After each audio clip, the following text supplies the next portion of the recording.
Hello listeners, কেমন আছেন সবাই? শুরু হয়ে গেল লাইফ স্টোরি চ্যানেলের আজকের পর্ব। পুরো সময়টা জুড়ে আপনাদের সাথে আছি আমি আরজে নীল। আজকের ঘটনাটি সাজানো হয়েছে একটি বাস্তব জীবনের ঘটনা নিয়ে।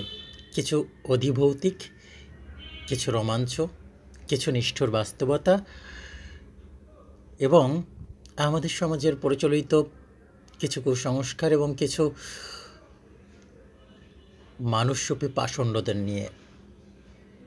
লিসেনার্স, আজকের ঘটনায় আপনারা একই সাথে যেমন প্রেম খুঁজে পাবেন, তেমন খুঁজে পাবেন সমাজের রঞ্জে রঞ্জে ছড়িয়ে থাকা তান্ত্রিক নামক অসহনীয় এক যন্ত্রণার কথা। আপনারা খুঁজে পাবেন একটি মেয়ে পরিস্থিতির কাছে কত পরিমাণে অসহায় হতে পারে। আপনারা খুঁজে পাবেন অধিভৌতিক কিছু বিষয়, যে বিষয়ে আসলে বিশ্বাস করা না করাটা আপনাদের উপরই নির্ভর করবে। আমি পাঠক, আমি শুধুমাত্র গল্পের প্লটটা আপনাদেরকে বলতে পারি। তবে শুধু এতটুকু কথা বলবো, যার সাথে ঘটে যায় সেই প্রকৃতপক্ষে বুঝতে পারে ঘটনার ভয়াবহতা কতখানি, নিগুড় বাস্তবতাটা কতখানি আমাদের চিন্তা জগতেরও বাইরে। যার জীবনে ঘটে সেই বুঝতে পারে। প্রিয় লিসেনার্স, আপনারা জানেন আমাদের চ্যানেলটি প্রচলিত স্বাভাবিক ঘটনার বাইরে গিয়ে অস্বাভাবিক ঘটনাগুলোকেই আপনাদের কাছে তুলে ধরে এবং স্বভাবত স্বাভাবিক ঘটনার বাইরে গিয়ে যে ঘটনাগুলো আমাদের চিত্তকে নাড়িয়ে দেয়, আমাদের চিন্তার ভিতর ভাঁজ ফেলে, আমাদের চিন্তা জগৎকে নতুন করে ভাবতে শেখায়, সেই ঘটনাগুলোই তো হয় আসলে চিত্তের খোরাক। আপনাদের সরব উপস্থিতি, আমার প্রাণপ্রিয় শ্রোতা সমাজ, আপনাদের প্রতি আমরা চিরকৃতজ্ঞ। আপনাদের জন্যই লাইফ স্টোরি চ্যানেল একটু একটু করে সামনের দিকে এগিয়ে যাচ্ছে এবং আমরাও উৎসাহ পাচ্ছি আপনাদের ঘটনাগুলোকে আপনাদের সামনে উপস্থাপন করার। এরই ধারাবাহিকতায় সাবস্ক্রাইব করে আমাদের চ্যানেলের সাথে থাকবেন এবং বেল বাটনটি ক্লিক করে যাবেন। ধন্যবাদ। ঘটনার পূর্ব আলোচনায় আপনাদেরকে কিছু বিষয়ে অবগত করতে চাই, কিছু বিষয় জানাতে চাই, কিছু বিষয় নিয়ে ঘটনা শোনার ভিতর আপনারা আপনাদের চিন্তা জগতে বিচরণ করুন। আপনাদের চিন্তাশীল যে বাক্যগুলো আছে, যে চিন্তাধারা আছে, সেগুলো কমেন্টের মাধ্যমে আমাদেরকে জানিয়ে দেন, এই আশা করছি। লিসেনার্স, আমাদের চিন্তা জগতের স্বাভাবিকতার বাইরে অধিভৌতিক জগৎ সম্পর্কে আপনাদের ধারণা কতটুকু? তন্ত্র মন্ত্র সার সম্পর্কে আপনাদের কতটুকু ধারণা আছে? ব্ল্যাক ম্যাজিক, তান্ত্রিক, ফকির, ওঝা, কবিরাজদের দৌরাত্ম্য সম্পর্কে আপনারা কি জানেন? খোদ রাজধানী ঢাকা শহরের দেয়ালে দেয়ালে যদি আপনারা তাকান, তাহলে দেখবেন পোস্টারে পোস্টারে ছেয়ে গেছে অমুক তান্ত্রিক কবিরাজ, অমুক তান্ত্রিক কবিরাজ, এটা করা হয়, ওটা করা হয়, মনের মানুষকে মিলিয়ে দেওয়া হয়, চাকরি বাকরির গ্যারেন্টি দেওয়া হয়, অবাধ্য সন্তানকে বাধ্য করা হয়। আসলে সবগুলোই কি ফটকা বিজ্ঞাপন, নাকি এর বাস্তব কোনো প্রেক্ষাপট আছে?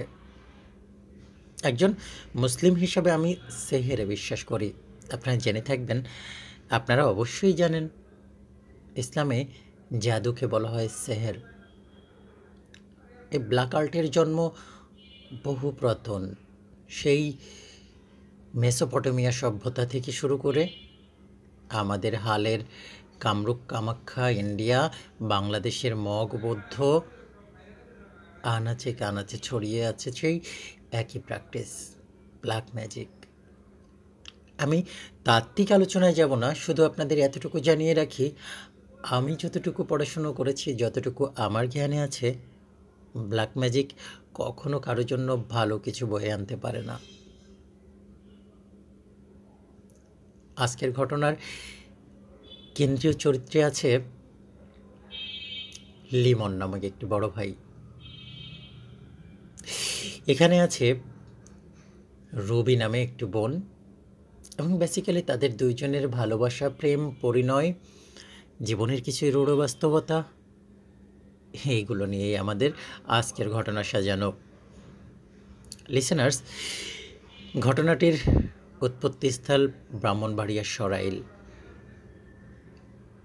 আমরা যে নামগুলো বললাম, নামগুলো ছদ্মনাম, কারণ তারা খুবই পরিচিত মানুষ, এবং আমরা যদি এই কথাগুলো বলি তাহলে তাদের আত্মীয় স্বজন যারা আছেন তারা হয়তো বুঝে ফেলবেন, তাদের নামে নিন্দে হতে পারে।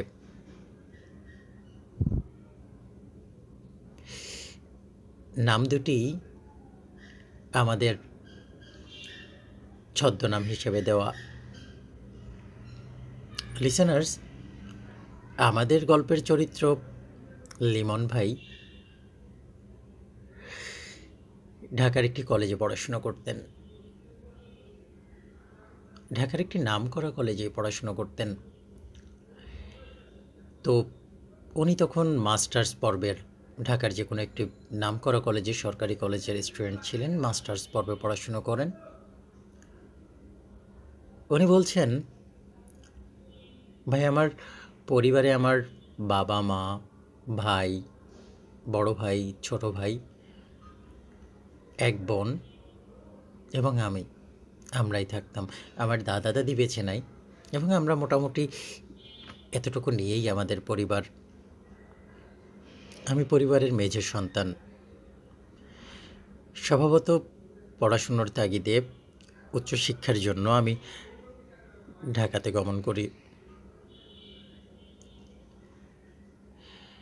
আমার নানা বাড়ি আমার বাড়ির খুব কাছাকাছি। আমার মামাতো বোন আমার কাছাকাছি বয়সের ছিল।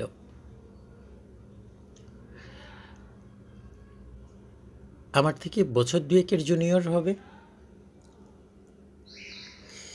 ইন্টারমিডিয়েট পড়াকালীন অবস্থায় আমাদের ভিতর গভীর প্রেম, এবং সেখান থেকেই সেই হাতের আঙুল কেটে রক্ত দিয়ে শপথ করা, আমরা দুজনারই হব। পৃথিবীর কোনো শক্তির কাছে মাথা নত করে আমরা অন্য কারো হব না। প্রয়োজনে একাকী জীবন কাটিয়ে দেব, তারপরও অন্য কারো আমরা হব না। লিসেনার্স, তরুণ বয়সে সেই প্রেম যৌবনে এসেও এতটুকু পরিমাণে ধূসর হয়নি। সময়ের পরিক্রমায় আমাদের পরস্পরের প্রতি নির্ভরশীলতা বেড়েছে, আস্থা বেড়েছে, পরস্পরের প্রতি ভালোবাসা বেড়েছে, পরস্পরকে একান্ত আপন করে পাওয়ার ইচ্ছাটা দিনের পর দিন বেড়েই গিয়েছে, কমেনি। আমার জীবনের যতখানি উত্থান যা কিছু, সেখানে অনেক বড় একটা অবদান আমার ওই মামাতো বোনের, যাকে আমি ভালোবাসি। গল্পের খাতিরে আমি ওর নাম দিলাম নীলা। লিসেনার্স, আমি যখন ইন্টারমিডিয়েট শেষ করে ঢাকায় চলে আসি, তখন আসলে মানসিকভাবেও খুব একা হয়ে পড়ে। 3টি বছর খুব কষ্টে কেটেছে আমার।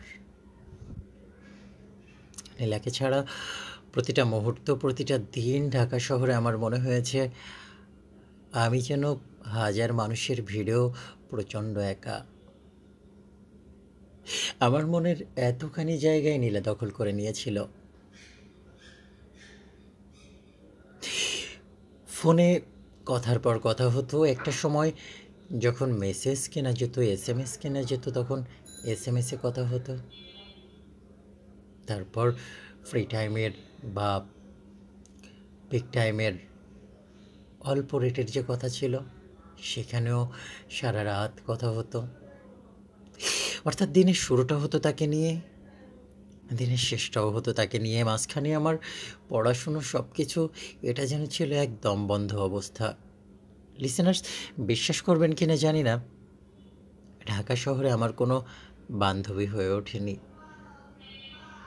শুধুমাত্র নীলার কথা ভেবে। 3 বছর পর ও যখন ইন্টারমিডিয়েট পাশ করে, ও তুখোড় স্টুডেন্ট ছিল, খুবই মেধাবী, স্মার্ট এবং প্রচণ্ড রকম পরিশ্রমী। ঢাকার নামকরা একটি পাবলিক বিশ্ববিদ্যালয়ে সে চান্স পায়, খুব ভালো সাবজেক্টে চান্স পায়। সত্যি বলতে কি জানেন, ও যখন সবচেয়ে ভালো সাবজেক্টে চান্স পেয়েছিল এবং আমি একটি সরকারি কলেজে পড়ছি, কিছু সময়ের জন্য মনে হয়েছিল হয়তোবা ও সময়ের পরিক্রমে আমাকে ভুলেই যাবে, আমি হয়তোবা ওকে ধরে রাখতে পারবো না। কিন্তু প্রকৃতপক্ষেও ভর্তি হওয়ার পর আমার সে চিন্তা চেতনার ভিতর আমূল পরিবর্তন চলে আসে। ওর যত্ন আর ভালোবাসায় আমাকে বেঁধে রাখে। সত্যি বলতে ঢাকা শহরে আমার যেন সব কিছুই আছে। এই প্রাণহীন নিকষ ইটকাঠ পাথরের পাষাণ শহরের মাঝে আমি যেন মোলায়েম ভালোবাসার পরশ পেলাম। 3 বছরের অপেক্ষা শেষে যখন আবার আমাদের দেখা হলো, আবার আমাদের চোখে চোখ, হাতে হাত, আমাদের মনের মাঝেও স্বরলিপির সবগুলো সুর বেজে ওঠে। মনে হচ্ছিল জীবনের সবটুকু পেয়ে গিয়েছি। চলতে থাকে আমাদের ভালোবাসার পাঠ। যথাসময়ে আমার অনার্স শেষ হয়ে আমি মাস্টার্সে ভর্তি হই, আর নীলা সবে মাত্র সেকেন্ড ইয়ারে উঠেছে। আমার ক্যারিয়ার নিয়ে তার কি ভাবনা, আমাকে অনেক বড় কেউ হতেই হবে। সত্যি কথা বলতে পাবলিক ইউনিভার্সিটি পড়লেও আমি নীলার মাঝে কখনো কোনো অহংকার দেখিনি, কখনো দেখিনি আমাকে এতটুকু ছোট করা। ইউনিভার্সিটির বন্ধু ক্লাসমেট থেকে শুরু করে ডিপার্টমেন্টের শিক্ষক পর্যন্ত নির্বিঘ্নে আমার পরিচয়টা দিতে পারত। যেন বন্ধনহীন, বাধাহীন এক অনুভূতি। আমি তন্ময় হয়ে ওর দিকে তাকিয়ে দেখতাম, একজন মানুষ এইভাবে একজন মানুষকে ভালোবাসতে পারে। ভালোবাসার প্রতিযোগিতায় অনেক ক্ষেত্রে নিজেকে ফেলুবাবু মনে হতো আমি ওর মতো করে হয়তো ওকে ভালোবাসতে পারছি না।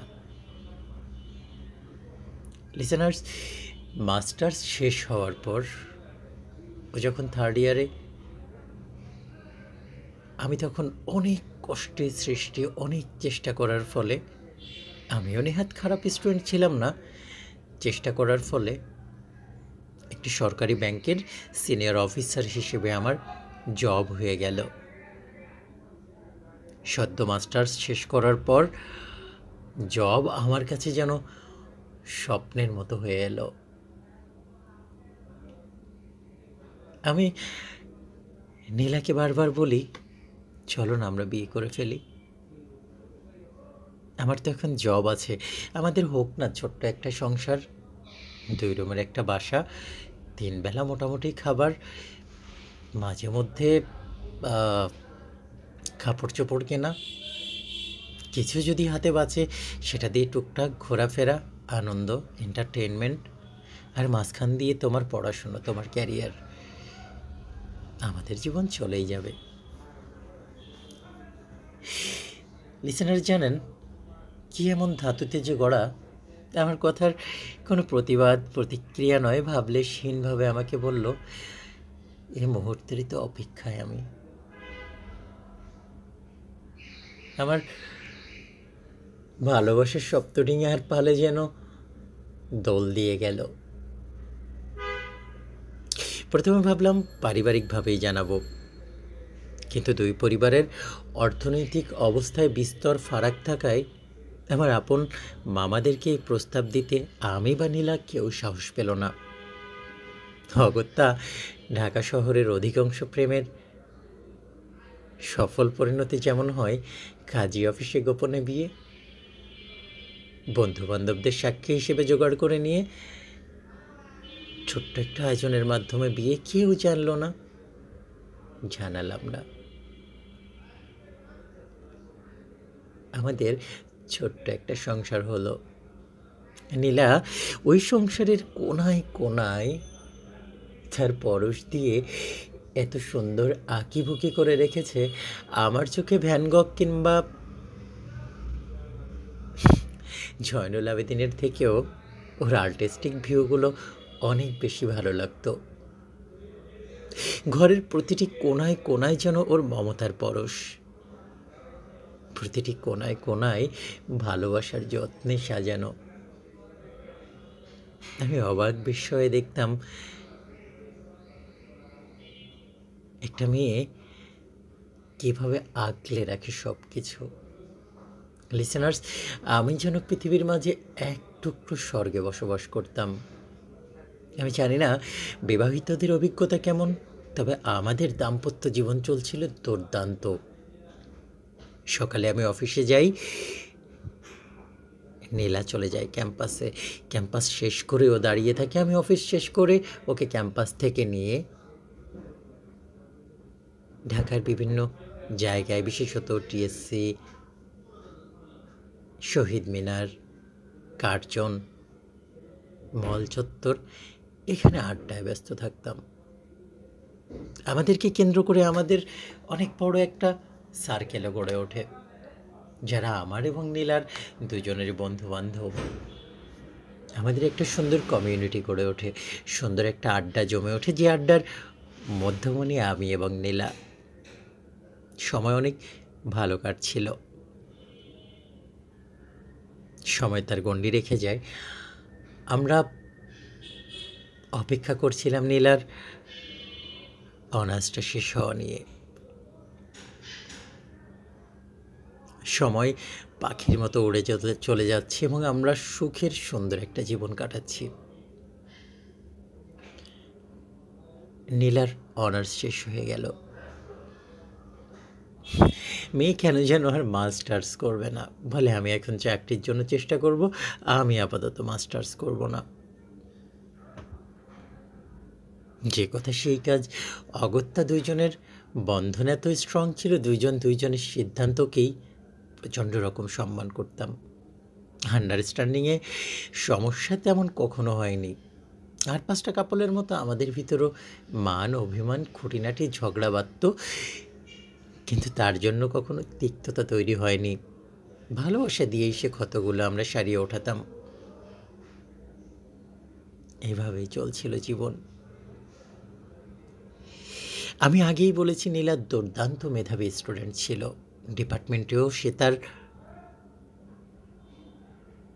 মেধার স্বাক্ষর রেখেছে। ডিপার্টমেন্ট সেকেন্ড হয় নীলা। হয়তোবা আর একটু চিন্তাশীল হলে মাস্টার্সটা কমপ্লিট করলে ডিপার্টমেন্টেরই শিক্ষিকা হিসেবে থেকে যেতে পারত, কিন্তু ও কেন জানি চাইছিল না। ওর কিসের যেন তাড়া। অনার্সের পর পড়াশোনা শেষ করে দিয়ে পুরো সময়টাই বিভিন্ন চাকরির পরীক্ষার জন্য ব্যস্ত।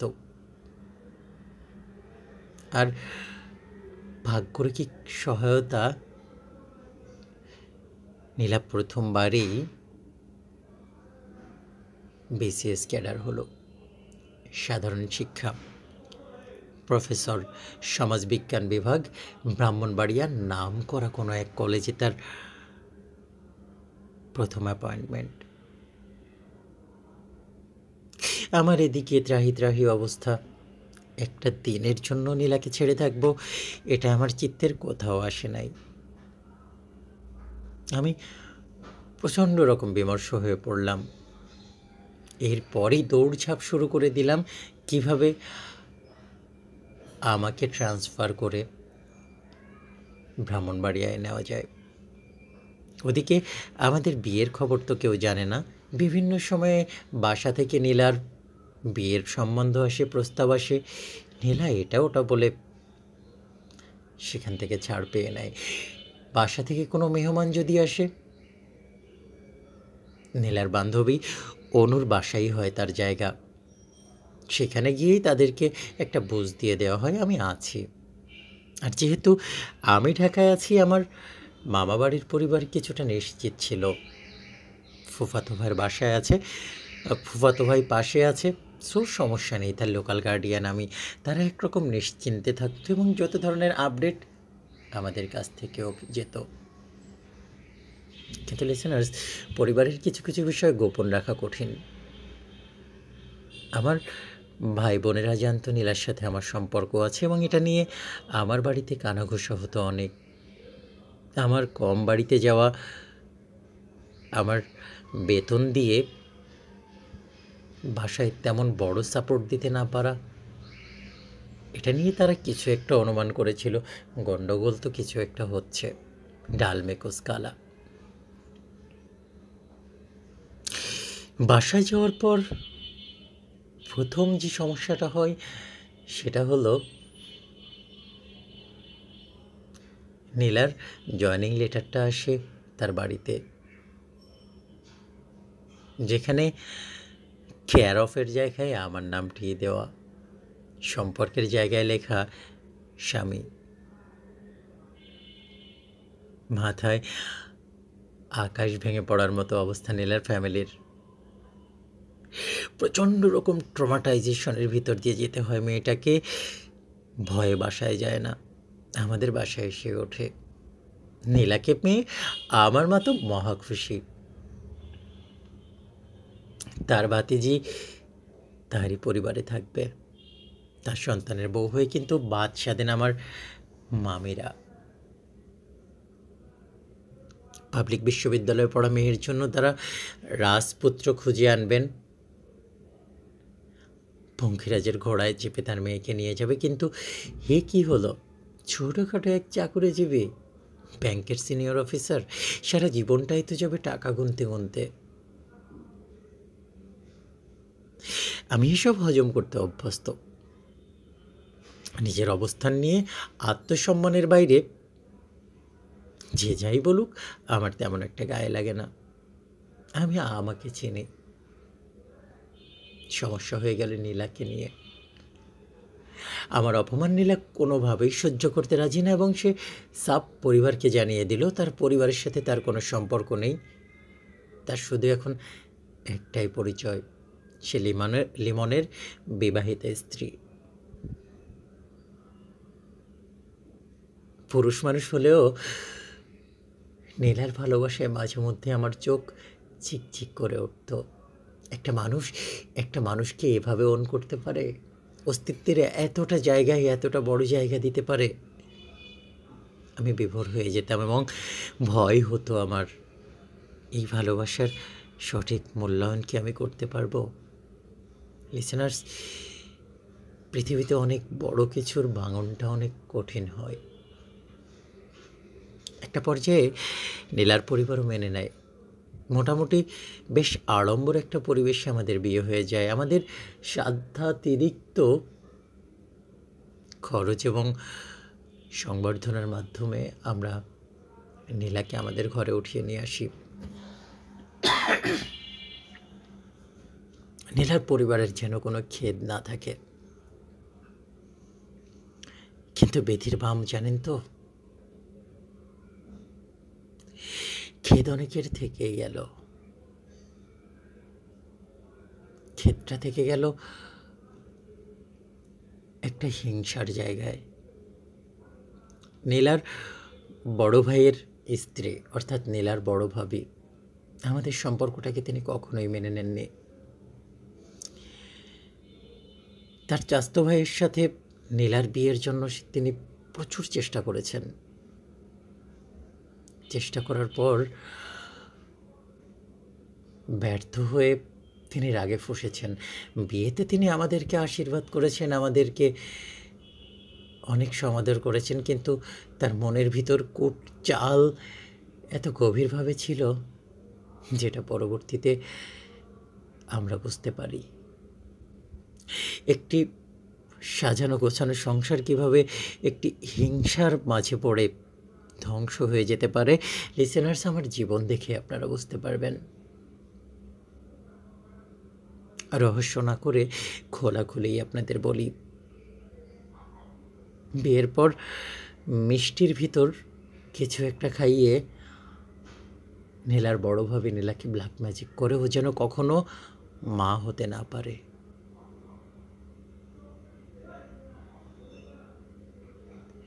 আমরা ঘুণাক্ষর হয়ে বুঝতে পারিনি। সময় গড়িয়ে যায়, আমাদেরও বয়স বাড়ছে। পরিবার থেকে একটি সন্তান নেওয়ার জন্য বারবার চাপ দেওয়া হচ্ছে। আমরা সন্তান নেওয়ার চেষ্টা করছি, কিন্তু ওই যে গিটের বাঁধন দিয়ে আটকে রাখা হয়েছে, সে গিট আলগা না হলে তো সন্তান পৃথিবীতে আসবে না। কিন্তু কে জানতো বলুন? আমি নীলা ঘুণাক্ষরেও কি ভেবেছি আমাদের সুখের সংসারে কারো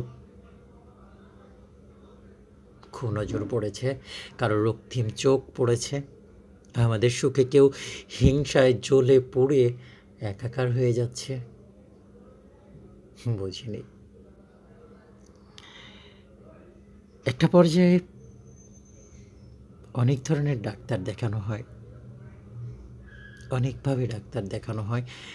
ডাক্তার নীলার মাঝে না কোনো রোগ বা কোনো সমস্যা খুঁজে পায় না। হোমিওপ্যাথ, এলোপ্যাথ, কবিরাজি, বনাজি, ঔষধি কোনো কিছুই বাদ রাখিনি। ইনফ্যাক্ট বাংলাদেশ ছেড়ে ভারতের বিভিন্ন ভালো ভালো জায়গায়ও আমরা গিয়েছি। আর্থিকভাবে দুজনই যেহেতু স্বাবলম্বী, তো স্বাভাবিকভাবেই আমরা আমাদের সর্বোচ্চ চেষ্টার কোনো ত্রুটি করিনি, কিন্তু বিফল হয়ে যায়। কথাগুলো এক কান দুই কান হতে হতে বাবা মার কানেও এক সময় পৌঁছে যায়।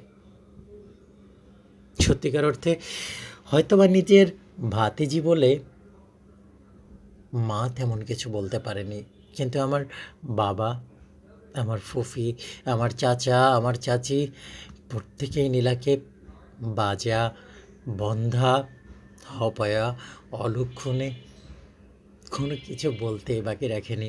আমাকে বারবার শোনানো হয়েছে, রূপ ধুয়ে ধুয়ে পানি খাও। আমি নির্বাক চিত্তে কথাগুলো হজম করতাম।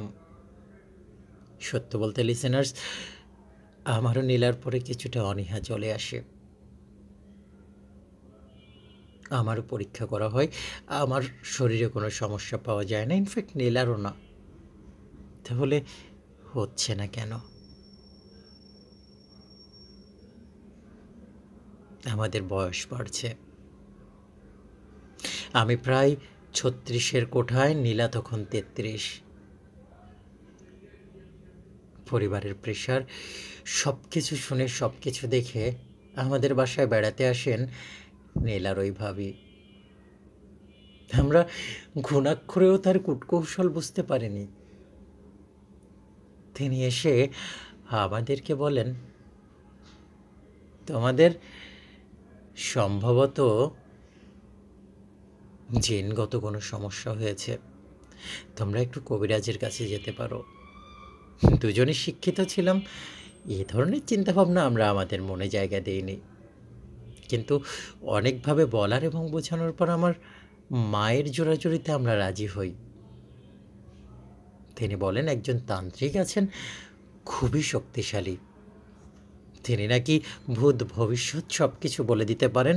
অনেক বড় বড় সমস্যা চুটকি দিয়ে তিনি সমাধান করে দেন। তার বিজ্ঞাপনে না দেখেই সে তান্ত্রিককে নম নম করা শুরু করে দিল। আমার মা, নীলাও কিছুটা।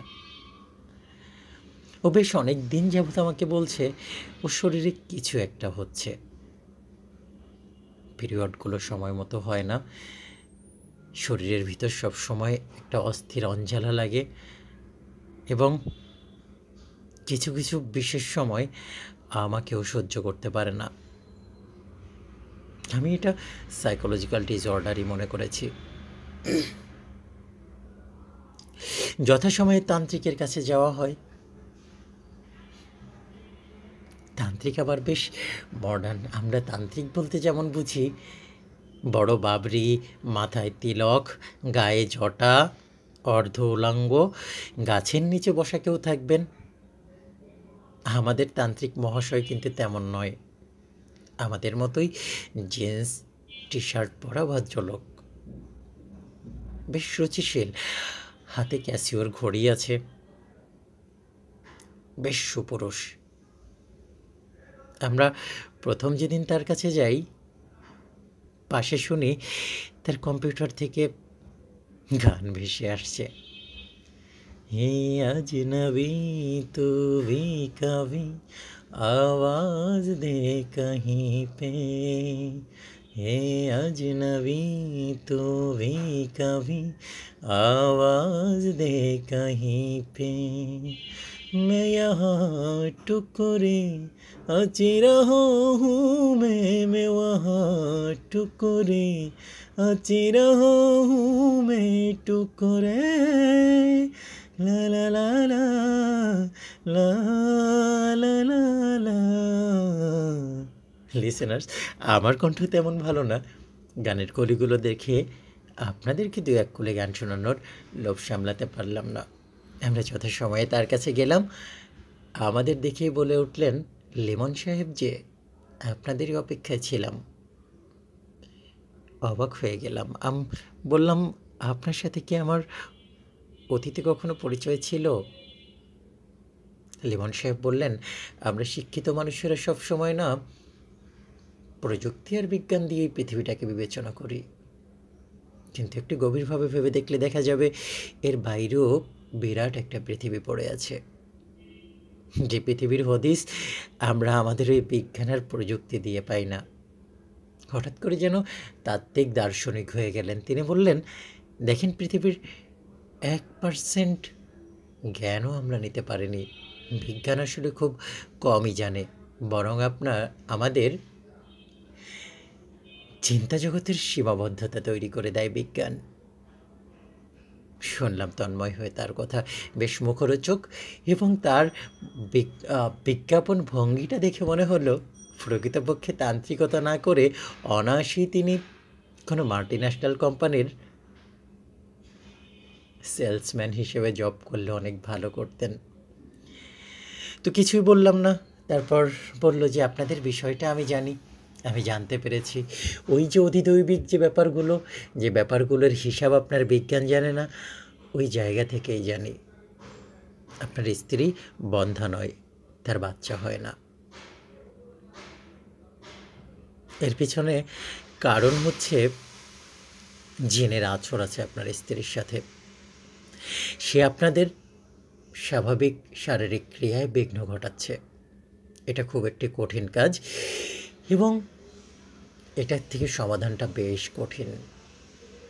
আসলে ওনার কথাগুলো এবং নীলার এবং আমার বিভিন্ন শারীরিক বর্ণনা, খারাপ লাগা, ভালো লাগার বিষয়গুলো এত অকপটে উনি বলে গেলেন, ওনার পরে না একটা বিশ্বাস চলে আসলো। ভাবতে লাগলাম, হয়তোবা তিনিই আমাদের ত্রাতা। সত্যিকার অর্থে শিরকের শুরুটা এখান থেকেই হয়। কারণ বিশেষত আমি একজন মুসলিম হিসেবে, আর যে নীল আপনাকে বলবে, সব কিছুর ত্রাতা আল্লাহ সুবহানাহু ওয়া তাআলা, মানুষ কখনো ত্রাতা হতে পারে না। যাই হোক, ঘটনায় ফিরে আসি। তিনি আমাদেরকে যে বিজ্ঞাপনের পসরা সাজিয়ে দিলেন, সেই বিজ্ঞাপনের পথ পেয়ে আমরা জানতে পারলাম, এলাকার স্কুলে পড়াকালীন সময় থেকে একটা ছেলে নীলাকে পছন্দ করত। নীলা ঢাকায় যাওয়ার পর সে নীলাকে অন্য কারো হতে না দিতে বা ক্ষতি করার জন্য একটি দুষ্টু জিনকে ভোগ দিয়ে নীলার পেছনে লেলিয়ে দেয়, এবং সেই জিনটি এক মুহূর্তের জন্য নীলাকে ছেড়ে যায়নি। আমাদের বৈবাহিক অবস্থার কারণে রেগে গিয়ে সেই জিন নীলাকে বাচ্চা অর্থাৎ গর্ভধারণের সুযোগটা দিচ্ছে না। আমরা উপায় জানতে চাইলাম। লোকটি রহস্যময় একটি হাসি দিয়ে বললেন, দেখুন, এটা তো তারিক এবং খালাস বললে হয়ে যায় না, সময় লাগবে, ধৈর্য ধরতে হবে, ভরসা রাখতে হবে, আস্থা ও বিশ্বাস রাখতে হবে। আমরা আস্থা ও বিশ্বাস রাখলাম। তিনি প্রতি ২ সপ্তাহ অন্তর অন্তর একবার নীলাকে তার কাছে যেতে বলতেন। বিষয়টা আমার কাছে তেমন ভালো না লাগলেও আমি চিন্তা করতে পারি, আমি তো সাথে থাকবো, কি আর এমন হবে। এরপর শুরু হলো নীলার বাচ্চা ধারণের সক্ষমতার জন্য আমাদের তান্ত্রিকের কাছে দৌড়ঝাঁপ। আমরা সময় করে কোনোভাবেই সেই সময়গুলো মিস করি না। আমরা দৌড়ে পৌঁছে যাই তান্ত্রিকের কাছে ঠিক সময়ে। তান্ত্রিক এ সপ্তাহে পানি পড়া, তো ও সপ্তাহে তেল, এ সপ্তাহে ধূপ ধুনো, তো ও সপ্তাহে মধু, কালো জিরা, আর এরপর হাতে গলায় তাবিজ তো আছেই। প্রথম দিকে আসলে কিছুই মনে হয়নি, কিন্তু একটা সময় পর মনে হচ্ছে এলো নীলা আমার উপর আকর্ষণ হারাচ্ছে। নীলা এখন একা থাকতে বেশি পছন্দ করে। রাতে ঘুমের সময় ছাড়া তেমন একটা নীলার সাথে আমার দেখা হয় না, যেন হঠাৎ করে ভীষণ ব্যস্ততা। অবাক করার বিষয় হচ্ছে লিসেনার্স, আমাদের শর্ত ছিল যতদিন পর্যন্ত এই সমস্যা না কাটে, এতদিন পর্যন্ত স্বামী স্ত্রীর একান্ত ব্যক্তিগত যে সম্পর্ক, আমরা সে সম্পর্কে যেতে পারবো না। নৈব করেও আমি পরবর্তীতে রাজি হয়ে যাই। না, একটা কোল জুড়ে সন্তানের খুব প্রয়োজন। নীলার সমস্ত অপবাদ ঘুচে যাবে, আমার নীলা আবার মাথা উঁচু করে আমার সংসারের রানী হয়ে থাকবে।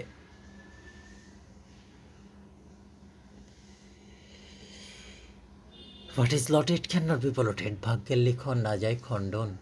আমাদের জন্য এত খারাপ পরিস্থিতি অপেক্ষা করেছিল, খেয়েই বা জানত। হঠাৎ করে নীলা রাতে আমি ঘুমিয়ে গেলে রুমের ভিতর থাকা কাউচে ঘুমানো শুরু করলো।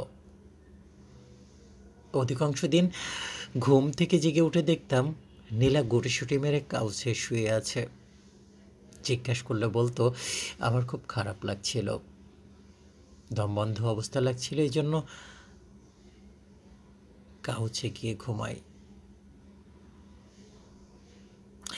আমার কাছে অস্বাভাবিক লাগলেও সত্যিকার অর্থে ভালোবাসার যে পেলব পরশ ছিল, আমার কথা বা আচরণেও এতটুকু পরিমাণে ব্যথা পাবে, এটা আমি নিজের উপর নিজে বরদাস্ত করতে পারিনি। আমি ওর সব কিছু মেনে নিয়েছি। মনের ভিতর যে অভিমানের পাহাড় জমেনি তা নয়, জমেছে, কিন্তু আমি নিজেকে বুঝিয়েছি, বারবার স্থির রেখেছি। না, আমি ভেঙে পড়লে তো হবে না। আজ ওর পাশে সবচেয়ে বেশি আমার থাকা প্রয়োজন। আমি যদি না থাকি তাহলে ও মানসিকভাবে একা হয়ে পড়বে।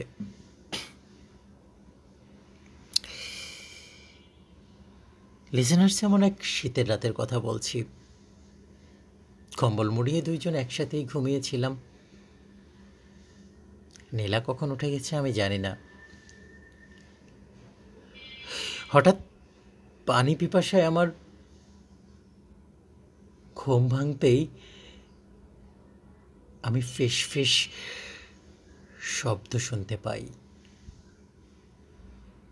আমি দেখি কাউচে নীলা বসে আছে, আধ শোয়া মতো অবস্থায়, প্রচণ্ড রকম হাঁপাচ্ছে, ঘামছে, এত শীতের ভিতরও তর তর করে ঘামছে।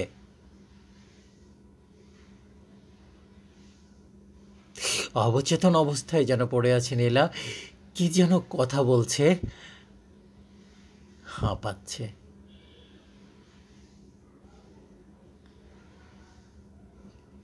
আমি গিয়ে শরীরে হাত দেওয়ার সাথে সাথেই যেন সব কিছু স্তব্ধ হয়ে গেল।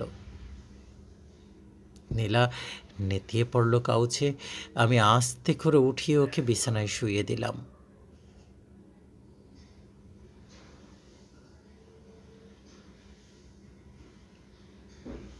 আমি তখনও কিছুই বুঝতে পারিনি। আমার জীবনে এমন কিছু ঘটতে যাচ্ছে যা স্বাভাবিক নিয়মের বিধানের অনেক বাইরে। যে বিষয়ের বিশ্বাসের ধারে বাড়ি দিয়েও আমার যেত না, আজীবন বিভিন্ন ঘটনা শুনে অবজ্ঞার হাসি হেসেছি, সেই বিষয়ে আমার সাথে ঘটতে যাচ্ছে। সেটা ঘটলেও হয়তো বা অন্যরকম ছিল। আমার জীবনের কাহিনী ছিল আরও একটু বেশি মারাত্মক।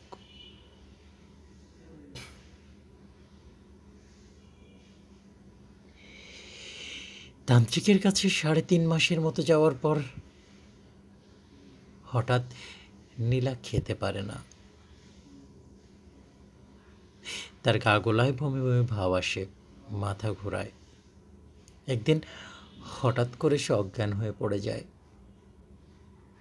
দ্রুত ডাক্তার দেখার পর পরীক্ষা নিরীক্ষার মাধ্যমে জানানো হয় নীলা 6 সপ্তাহের প্রেগনেন্ট।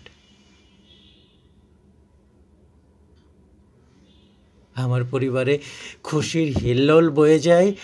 আনন্দে আনন্দে প্রতিটি মানুষ উদ্বেলিত হয়ে পড়ে। অবশেষে লিমন বাবা হতে যাচ্ছে। কিন্তু লিসেনার্স, আমি তো জানি গত 3.5 মাস বাচ্চা হওয়ার মতো কোনো কিছু আমার আর নীলার মাঝে হয়নি। আমি হাসবো নাকি কাঁদবো বুঝতে পারিনি। আমি নীলাকে ভুল বুঝলাম, ধারণা করে নিলাম নীলার অন্য কোথাও পরকীয়া আছে। নীলা অন্য কারোর সাথে শারীরিক সম্পর্কে লিপ্ত, এবং যে বাচ্চাটা সে আমাকে গছাতে চাইছে। নীলা সত্যিকার অর্থে তার স্বাভাবিক সেন্সে নাই। তার মেজাজ যেন গরম তেলের উপর ছেড়ে দেওয়া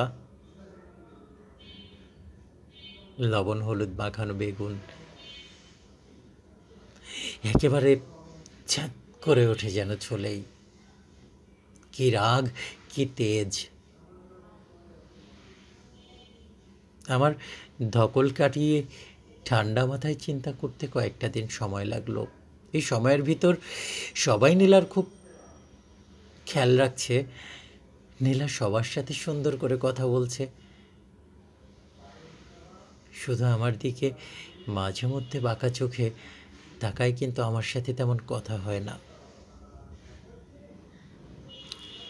লিসেনার্স, ভালোবাসার অপর পিঠে লেগে থাকে মারাত্মক রকম ঘৃণা। এই ঘৃণা এতটা গভীর, কালো, অন্ধকারে ঢাকা থাকে, যা ওই প্রাণপণ ভালোবাসার আবেদনেরও কয়েক হাজার গুণ বেশি। একদিন নিজের খেই হারিয়ে ফেললাম। রাতে ঘুমাতে যাওয়ার সময় আমার সাথে নীলার করা 2-4টে খারাপ ব্যবহারের পর আমি প্রচণ্ডভাবে নীলার গায়ে হাত তুললাম। খুবই নিষ্ঠুরভাবে মেরেছি নীলাকে। আশ্চর্যজনক বিষয় কি, আমি মেরেছি ও হেসেছে, একটা প্রতিবাদও করেনি। কিন্তু মনের ভিতর মুষড়ে যে গিয়েছে সেটা বুঝতে পেরেছিলাম। লিসেনার্স, সকালবেলা সবার সামনে এসে ঘোষণা করলাম নীলার পেটের এই সন্তান আমার নয়। কারণ বিগত 3.5 মাস আমাদের ভিতর এমন কিছু হয়নি যার জন্য একটা বাচ্চা পৃথিবীতে আসতে পারে। যদি কোনো বাচ্চা এসেও থাকে, আমি তার পিতা নই। যে পৃথিবীতে আসছে সে একটি জারজ।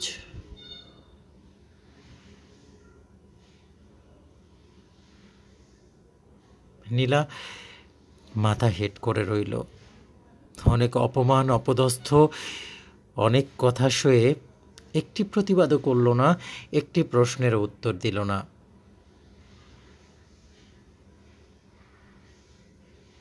নিজের মতো সব কিছু গুছিয়ে কলেজে চলে গেল।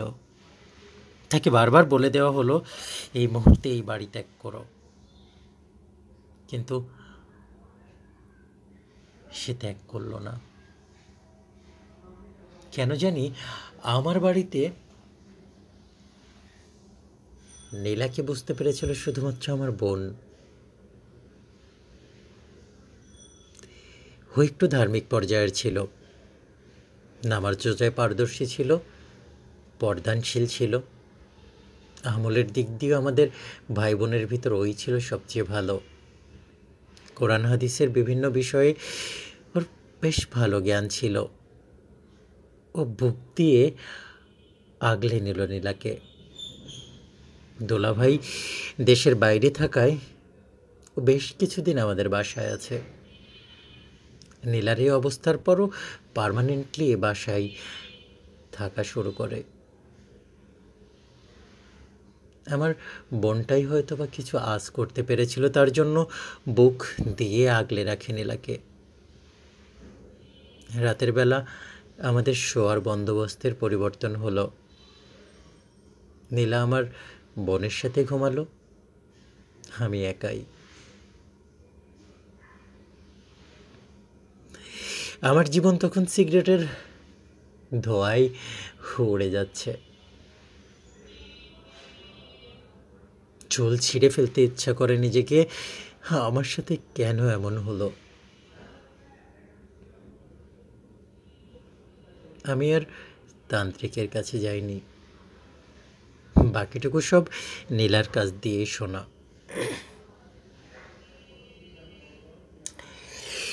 নীলা যখন আমার বোনকে নিয়ে তান্ত্রিকের দিকে গেল, তান্ত্রিকের লোলুপ দৃষ্টি পড়েছিল নীলার উপর। তিনি নীলাকে জানান তাকে যে ছেলে ব্ল্যাক ম্যাজিক করেছিল সেই জিনটাই হচ্ছে তার পেটের বাচ্চার ঔরস।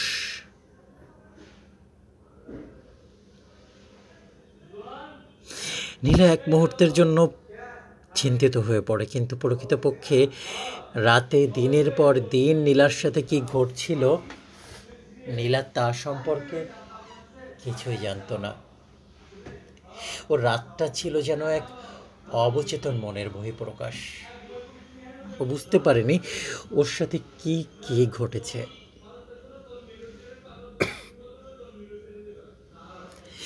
একটা পর্যায়ে ওই তান্ত্রিক বিভিন্ন কৌশলে নীলাকে বিভিন্ন কুপ্রস্তাব দেয়। একটা পর্যায়ে এটাও বলে বাচ্চাটি অ্যাবর্ষণ করিয়ে তার হাতে তুলে দিতে হবে, তাহলে সে সব কিছু ধামাচাপা দেবে, সব কিছু ঠিক করে দিবে, ইভেন আমার মানসিকতাও ঠিক করে দিবে, যাতে করে আমি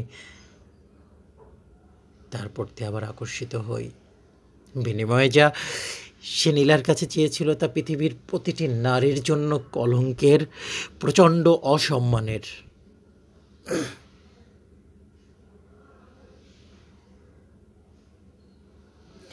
নীলা ঘৃণায় সেখান থেকে ফিরে আসে। নীলা আর ওই তান্ত্রিকের কাছে কখনো যায়নি। নিজের মাঝে গুটিয়ে যাচ্ছিল। আমার বোন আর নীলা একটা আলাদা জগতের ভিতর চলে যায়। আমার বোন 5 ওয়াক্ত নামাজে নীলাকে বিভিন্ন ঝাড়ফুঁক করতে থাকে। নীলা কিছুটা সময় ভালো ফিল করে। এদিকে 5 ওয়াক্ত নামাজ পড়া নীলা একটা সিজদাও দিতে পারে না। তার নামাজে ভীষণ অনীহা, আজানে ভীষণ অনীহা, ইসলামের সূরা কেরাত প্রত্যেকটা জায়গায় অনীহা, চোখ মুখ ভুরু কুঁচকে যায়, যেন ভীষণ বিরক্তিতে তার কান ঝালাফালা হয়ে আসে। ধর্মের কোনো কথা বললেই তেড়ে ফুঁড়ে তার যুক্তি চলে আসে, ধর্ম বলে কিছু নাই পৃথিবীতে। এগুলো সব মানুষের বানানো। এই নীলাকে তো আমরা কেউ চিনতাম না। সাউন্ড ঠিকঠাক আছে কিনা দেখ। এই নীলাকে তো আমরা ঠিক চিনতাম না।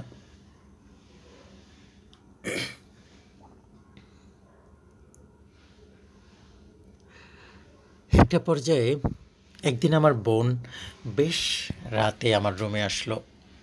আসার পর বলল, ভাইয়া আমি তোকে কিছু কথা বলবো, তুই কি আমার কথাগুলো শুনবি? নীলার প্রতি ওর অদ্ভুত রকম ভালো লাগার টান দেখে আমার বোনটিও আমার চোখে এক ধরনের বিতৃষ্ণা বা বিষ হয়ে গিয়েছিল। আমি ওর কথাগুলোতেও গুরুত্ব দিতে চাইলাম না, কিন্তু ও একটু একটু করে আমার কাছে এসে বলল, ভাইয়া আমাদের চিন্তার বাইরেও এমন অনেক কিছু ঘটে যাতে আমাদের হাত থাকে না।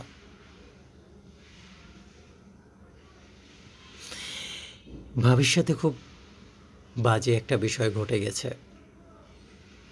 তুই যদি চাস আমি আগামীকাল একজন ভালো রাক্ষীর কাছে তোকে নিয়ে যাব। আমার সাথে তিনার যোগাযোগ আছে, তিনি মহিলা, পর্দার আড়াল থেকে তোর সাথে কথা বলবে। আমি ওনার সাথে কিছু টুকটাক কথা বলেছি, কিন্তু আমার মনে হয় সবটা তোর জানা প্রয়োজন। দেখ, তুই যদি নীলা আপুকে রাখতে না চাস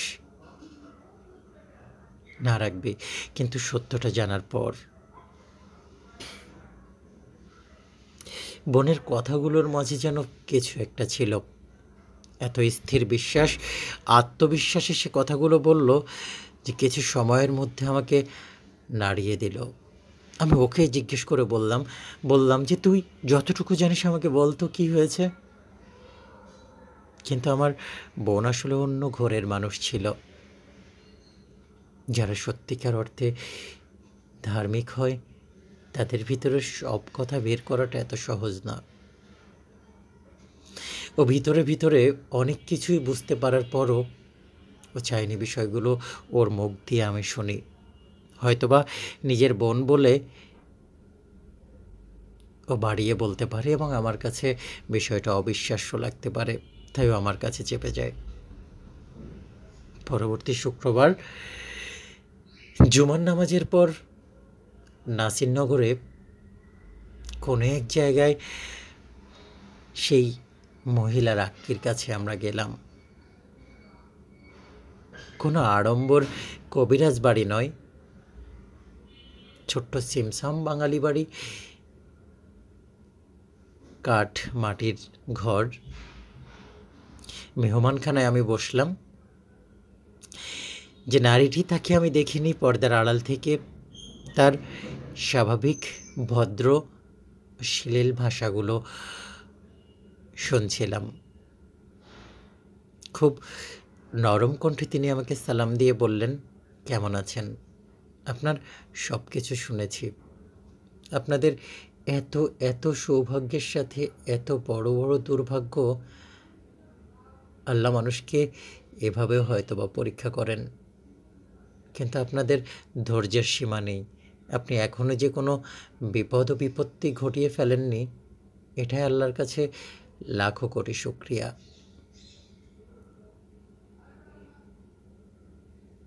17-18 বছরের একটি ছেলে আমার পাশে এসে বসল। আমার 2 হাতে পানি দিয়ে তেল দিয়ে কি যেন করলো বেশ কিছু সময়। এরপর আমার উপর শুনেছিলাম পরে জমজমের পানি ছেটানো হয়, জমজমের পানি খাওয়ানো হয়। অবশ্য প্রথমেই আমাকে উজু করে আসতে হয়েছিল। বসার পর আমি যতটুকু পর্দার বাইরে থেকে বুঝতে পারি উনি হয়তোবা ধ্যানে ছিলেন এবং ধ্যানের মাঝে তিনি কারোর সাথে কথা বলছিলেন। তিনি কারো কাছে তথ্য চাচ্ছিলেন। তথ্যগুলো জানানো হয়। নীলাকে ছোটবেলায় নীলার কোনো আশিক ছিল না যে তাকে ব্ল্যাক ম্যাজিক করেছে। নীলাকে ব্ল্যাক ম্যাজিক করেছে তারই আপন বড় ভাইয়ের স্ত্রী। তার চাস্তো ভাই রিজেক্ট হওয়ার পর অপমানে অপদস্থতায় সে নীলাকে দেখে নিতে যায়, আর তার জন্য সে শরণাপন্ন হয় একজন চতুর দুর্ধর্ষ তান্ত্রিকের, যার কাছে তান্ত্রিকতার জ্ঞানের সাথে আধুনিকতার মিশ্রণ ছিল। ছিল মানুষ পটানোর মতো ব্যবহার, দারুণ বিজ্ঞাপন শৈলী।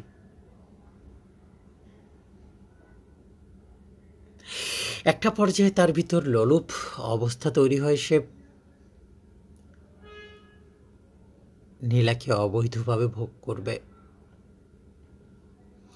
সেই প্রক্রিয়াতেই সে চায় এমন একটা ঘটনা ঘটুক যে ঘটনার সমাধান শুধুমাত্র তার কাছেই আছে, আর নীলাও সেই সমস্যার সমাধানের জন্য তার কাছে গিয়ে হত্যে দিয়ে পড়ে থাকবে।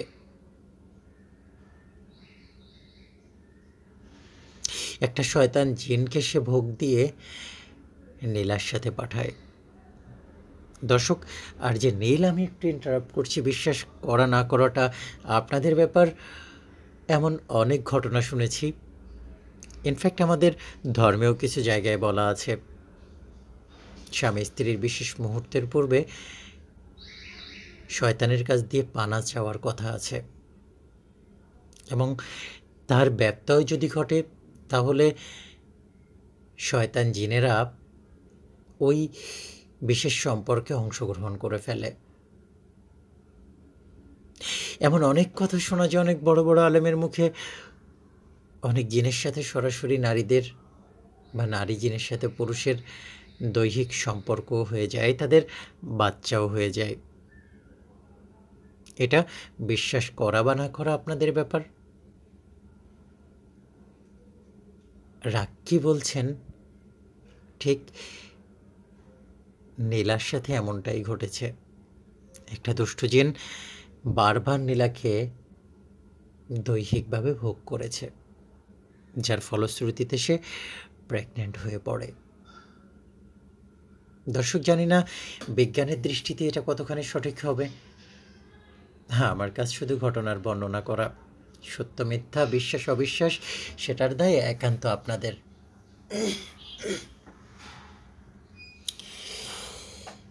আমি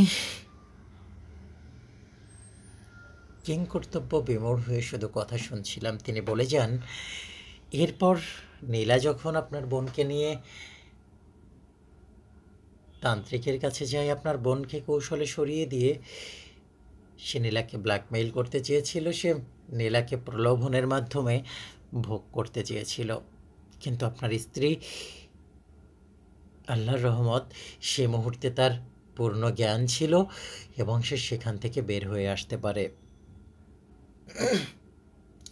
এর পরপরই জানেন, ওই নারীটার উপর ওই জিনের অত্যাচার বেড়ে যায়।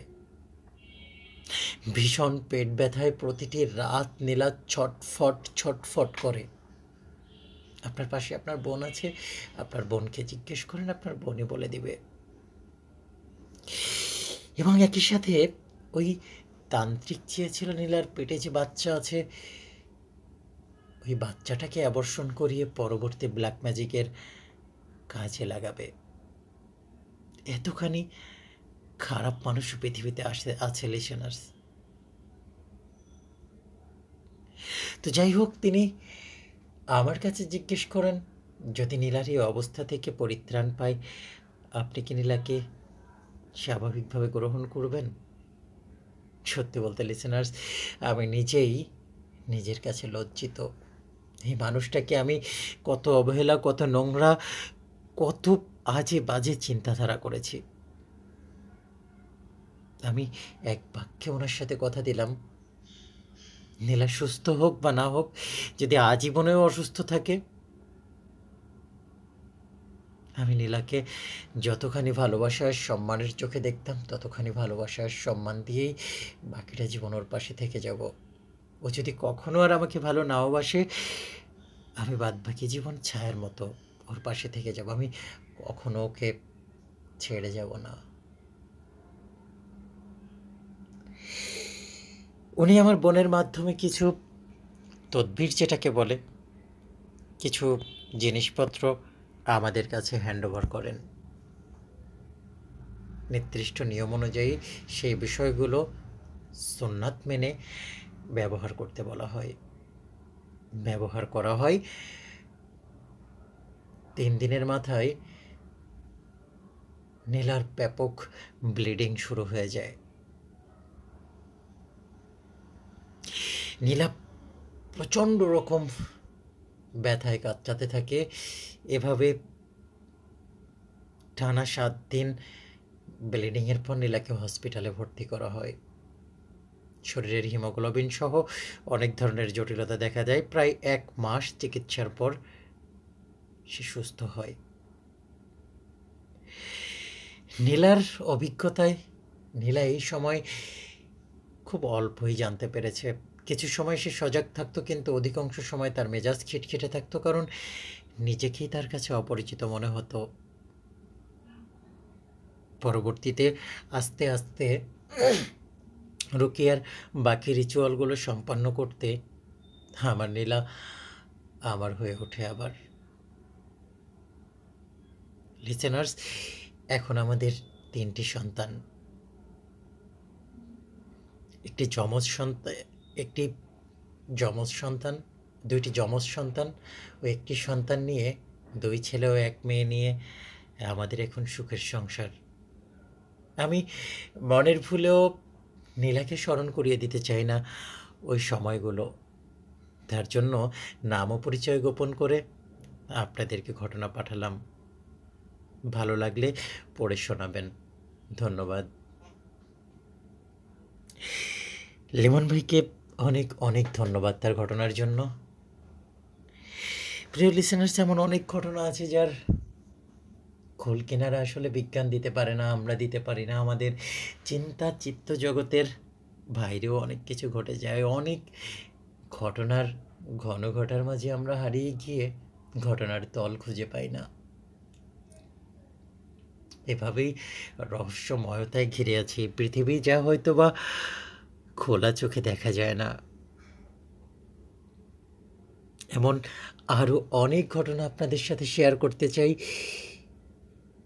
তার জন্য আপনাদেরকে অনুরোধ করব, আমাদেরকে ঘটনা পাঠান। আমাদের সাথে যোগাযোগের ক্ষেত্রে কমেন্টে আপনার ইমেইল আইডিটা দিয়ে যাবেন।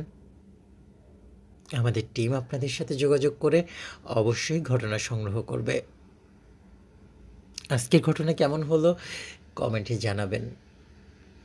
আপনাদের লাইকগুলো আমাদের জন্য অত্যন্ত গুরুত্বপূর্ণ। এতে করে লাইফ স্টোরি চ্যানেল আরও অনেক মানুষের কাছে পৌঁছে যাবে লিমন সাহেবের মতো এমন ঘটনাগুলো। সবাই ভালো থাকবেন, সুন্দর থাকবেন, সুখী থাকবেন। আপনাদের সর্বাঙ্গীন শুভকামনায় আজকের মতো বিদায় নিচ্ছি।